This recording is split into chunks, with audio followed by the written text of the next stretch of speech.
వక్ఫ్ బిల్లుకు వ్యతిరేకంగా పశ్చిమ బెంగాల్లోని ముర్షిదాబాద్లో జరిగిన ఆందోళనలు హింసాత్మకంగా మారడంతో ముగ్గురు మరణించారు, మరికొందరు గాయపడ్డారు. హింస నేపథ్యంలో పారామిలిటరీ బలగాలను మోహరించాలన్న హైకోర్టు ఆదేశాలతో నేడు బలగాలు మోహరించారు. పలు జిల్లాల్లో హింసాత్మక ఘటనలు చోటు చేసుకున్న నేపథ్యంలో దీనిని తాము చూస్తూ కూర్చోలేమని హైకోర్టు స్పష్టం చేసింది.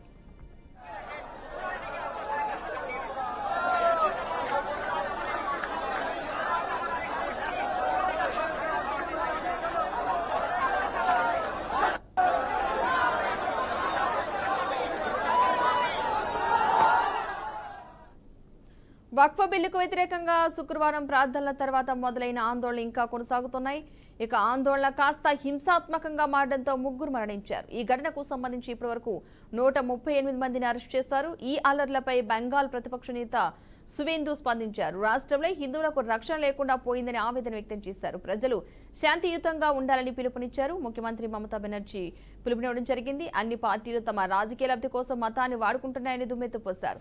కాగా హింసాత్మక ఘటనతో అట్టుడికిన ముర్షిదాబాద్లోని 300 మంది బీఎస్ఎఫ్ సిబ్బంది అయితే ఆ ప్రాంతాన్ని మోహరించినట్టుగా తెలుస్తోంది.